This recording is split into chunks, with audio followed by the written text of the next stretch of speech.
Bismillahirrahmanirrahim. Assalamualaikum warahmatullahi wabarakatuh. Ikhwati fillah, kita memasuki pembahasan yang keempat berkaitan dengan hukum melihat perempuan atau hukum melihat lawan jenis. Qala Syekh rahimahullahu ta'ala wa nafa'ana bihi wa bi'ulumihi fid darain amin ya rabbal alamin.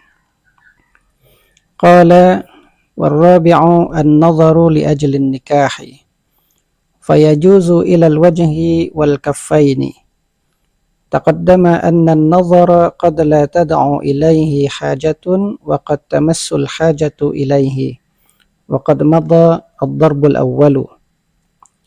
Syekh Abu Syuja' berkata, dan yang keempat adalah melihat perempuan dengan tujuan untuk menikahinya, maka dibolehkan untuk melihat bagian wajah dan kedua telapak tangannya. Sudah dibahas pada pembahasan sebelumnya bahwasanya melihat perempuan itu terkadang tidak diperlukan, la tad'u ilaihi hajah, tidak ada kebutuhan untuk melihatnya. Tapi waqad tamassul hajatu ilaih, tapi kadang-kadang dibutuhkan untuk melihatnya.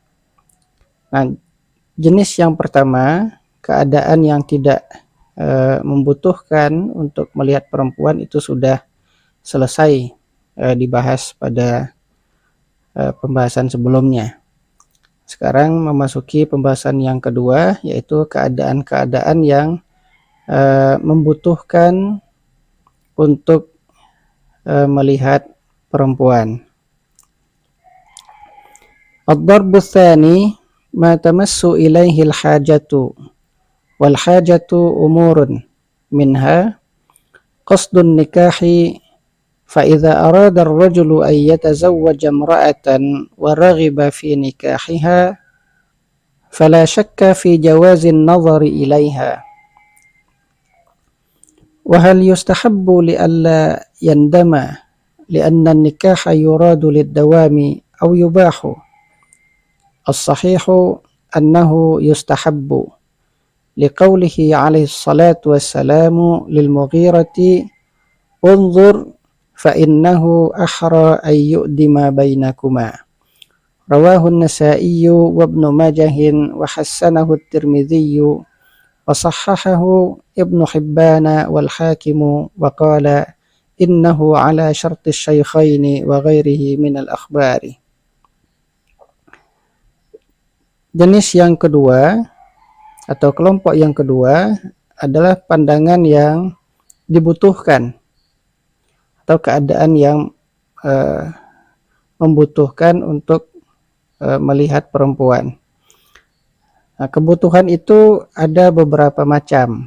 Di antaranya, pertama, qasdun nikah, keinginan atau dengan niat untuk menikahi perempuan yang ingin dilihat itu.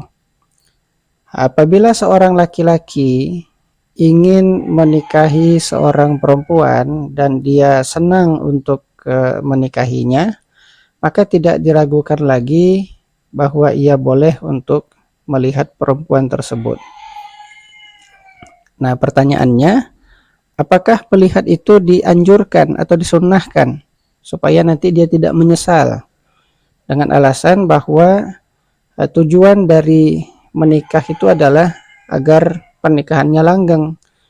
Nah, artinya yang diinginkan dari sebuah pernikahan adalah supaya pernikahan itu berjalan langgeng, liddawam, untuk selamanya, atau hanya sekedar dibolehkan saja. Jadi pertanyaannya, apakah dianjurkan atau sekedar dibolehkan? Nah, pendapat yang sahih adalah bahwa melihat perempuan dengan niat untuk menikahinya itu disunnahkan atau dianjurkan berdasarkan sabda Nabi Shallallahu Alaihi Wasallam kepada Al-Mughirah. Di Nabi berkata kepada Al-Mughirah, unzur fa innahu ahra ay yu'dima bainakuma. Jadi Al-Mughirah ini menyampaikan keinginannya kepada Nabi, menyampaikan kepada Nabi tentang keinginannya untuk menikah. Lalu Nabi Shallallahu Alaihi Wasallam memerintahkan kepada Al-Mughirah, unzur fa innahu ahra ay yu'dima bainakuma. Lihatlah perempuan yang akan kamu nikahi itu. Nah, karena apa? Karena dengan melihat itu nanti akan lebih diharapkan kalian hidup langgeng. Hadis ini diriwayatkan oleh Imam An-Nasa'i dan Ibnu Majah dan dihasankan oleh Imam At-Tirmizi, sementara Ibnu Hibban dan Hakim mensahihkannya. Wasahahahu Ibnu Hibban wal Hakim. Dan Al-Hakim berkata, innahu ala syarti syaikhaini. Hadis unzur fa innahu ahra yu'dima bainakuma ini sudah memenuhi syarat yang ditetapkan oleh Imam Bukhari dan Imam Muslim. Tapi Imam Bukhari Muslim tidak memasukkannya di dalam kitab sahih mereka. Wa ghairihi minal akhbar, dan hadis-hadis lainnya. Wa yajuzu takrirun nadhari liyatabayyana wa sawa'un nadhara bi'idniha am bighairi idniha. Fa illam yatayassar ba'atha imra'atan tata'ammaluha wa tasifuha lahu li'annahu alaihi salatu wassalamu ba'atha umma Sulaimin ila imra'atin wa qala unzuri ila urqubiha wa syammi ma'atifaha. Dan dibolehkan untuk melihat berulang-ulang, ya, liyatabayyan, supaya dia bisa memastikan atau supaya lebih jelas. Baik ia melihat dengan izin perempuan tersebut atau tanpa seizinnya. Jika dia tidak memungkinkan untuk melihat secara langsung, dia boleh mengutus perempuan lain untuk mengamati perempuan yang akan ia nikahi itu. Lalu perempuan yang diutus tadi wa tasifuha lahu, menceritakan tentang apa yang ia lihat kepada si laki-laki. Karena Rasulullah Shallallahu Alaihi Wasallam pernah mengutus Ummu Sulaim kepada seorang perempuan. Lalu Rasulullah berkata kepada Ummu Sulaim, unzuri ila urqubiha wa syammi ma'atifaha. Perhatikan bagian urqubnya. Urqub ini urat besar yang terletak di atas tumit. Ya. Para ulama mengatakan disuruh untuk melihat bagian urqub ini, bagian urat tersebut, untuk melihat kondisi fisik atau untuk mengetahui kondisi fisik si perempuan. Kalau urat tersebut nampak jelas, yaitu menunjukkan bahwa perempuan tersebut fisiknya kurus. Ya, kalau ternyata urat tersebut tertutupi oleh lemak atau daging, artinya uratnya tidak begitu nampak, ini menunjukkan bahwa perempuan tersebut fisiknya tidak kurus atau mungkin gemuk, ya. Wasyammi ma'atifaha, dan ciumlah bagian ma'atifnya. Ma'atif ini bagian leher dari si perempuan, ya, bagian leher. Dalam riwayat lain dikatakan wasyammi awaridaha, dan ciumlah awarid ini sebenarnya gigi, ya, gigi, tapi yang dimaksud adalah untuk mengetahui bau mulutnya, ya, cium bau mulutnya, apakah mulutnya bau atau tidak. Itu di dalam riwayat lain wasyammi awaridaha. Nah, di sini wasyammi ma'atifaha, ciumlah bagian atau lipatan lehernya.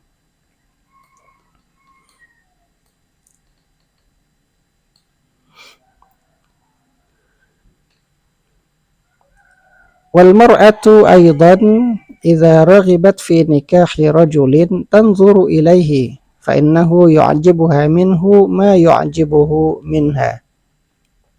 qalahu Umaru radhiyallahu anhu. Begitu juga dengan perempuan apabila dia ingin menikah dengan seorang laki-laki, maka ia boleh melihat laki-laki tersebut. Karena apa? Karena sesuatu yang membuat laki-laki suka kepada perempuan, itu juga membuat seorang perempuan menjadi suka kepada laki-laki. Jadi apa yang membuat laki-laki suka, itu juga yang membuat perempuan suka kepada laki-laki. Nah, ini dikatakan oleh Umar bin Khattab radhiyallahu anhu. Thumma al-manzuru ilaihi al-wajhu wal kaffani dhahran wa batnan wa la yanzuru ila ghairi dhalika. Wa fi wajhin yanzuru ilaiha nazar ar-rajuli ila ar-rajuli wa hadha an-nazaru mubahun wa in khafa al-fitnata li ghardi at-tazwiji. Wa waqtun nazari ba'da al-'azmi ala nikahiha wa qabla al-khitbati li'alla yatrukaha ba'da al-khitbati fayu'dhiha. Hadha huwa as-sahihu. Wa qila yanzuru hina ta'dhana fi 'aqdi an-nikahi wa qila 'inda rukuni kulli wahidin ila sahibihi wa idza nazara falam tu'jibhu falyaskut wa la yaqul la uriduha li'annahu idza'un wallahu a'lam. Kemudian bagian yang boleh dilihat itu adalah wajah dan dua telapak tangan, baik bagian punggung telapak tangan atau bagian dalamnya. Ya. Jadi yang termasuk ke dalam al-kaf itu ya bagian zahran wa batnan, baik punggung telapak tangan maupun bagian dalamnya. Nah, di masyarakat sering disalahpahami bahwa yang dimaksud dengan telapak tangan itu hanya bagian dalam telapak tangan saja. Misalnya ketika menunaikan ibadah haji misalnya, kita sering menemukan jamaah Indonesia itu ketika berihram, kaum perempuan, kaum ibu-ibunya menutupi bagian punggung dari telapak tangannya. Yang dibuka hanya bagian dalamnya, dengan alasan bahwa yang boleh dibuka ketika berihram adalah telapak tangan. Jadi yang dipahami dari telapak tangan itu hanya bagian dalamnya saja. Padahal yang termasuk ke dalam bagian al-kaf yang boleh dibuka ketika haji itu atau ketika berihram adalah zahran wa batnan. Ya, baik bagian dalam maupun bagian punggung telapak tangan.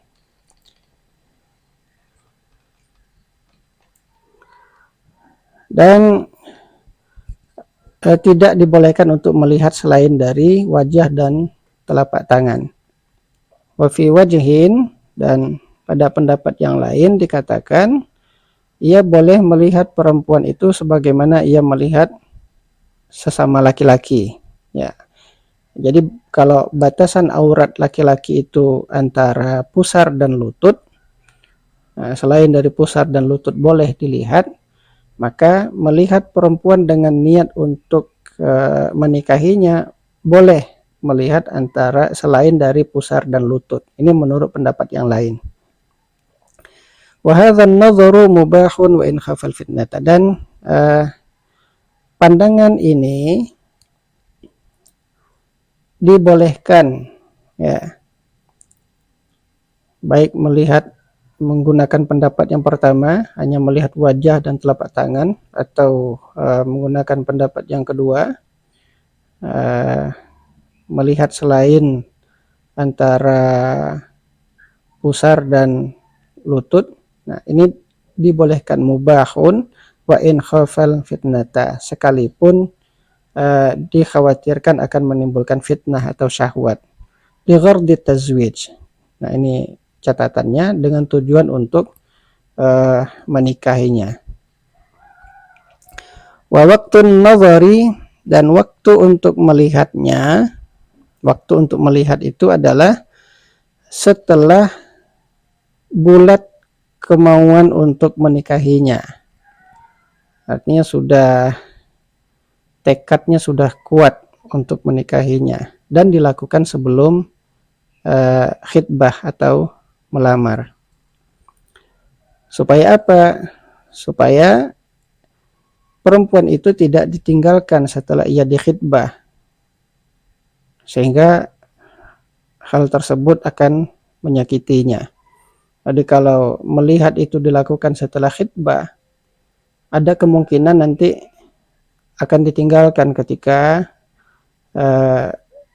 menemukan sesuatu yang tidak disukai dari tubuh perempuan tersebut. Nah, kalau itu terjadi, tentu akan menyakiti hati si perempuan. Ini pendapat yang sahih. Ada pendapat lain yang mengatakan seorang laki-laki boleh melihat ketika si perempuan sudah mengizinkan kepada walinya untuk melangsungkan akad nikah. Jadi kalau sudah ada izin untuk melangsungkan akad nikah dari si perempuan, maka si laki-laki boleh melihatnya. Pendapat lain mengatakan melihat itu dibolehkan ketika masing-masing sudah merasa nyaman dengan calonnya. Ya, si laki-laki sudah merasa nyaman dengan si perempuan, dan si perempuan juga sudah merasa nyaman dengan si laki-laki. Nah, pada keadaan ini, menurut pendapat yang terakhir ini, ya waqila anda rukuni kulli wahidin ila sahibihi, menurut pendapat yang terakhir ini sudah dibolehkan untuk melihat calon pasangannya. Wa idza nadhara falam tu'jibhu. Nah, apabila setelah dia melihat lalu dia tidak tertarik, maka hendaklah diam dan jangan dia mengatakan la uriduha, aku tidak menginginkannya. Jangan mengatakan aku tidak ingin menikahinya atau aku tidak menyukainya. Li'annahu idza'un, karena pernyataan tersebut merupakan pernyataan yang menyakitkan. Wallahu a'lam. Assalamualaikum warahmatullahi wabarakatuh.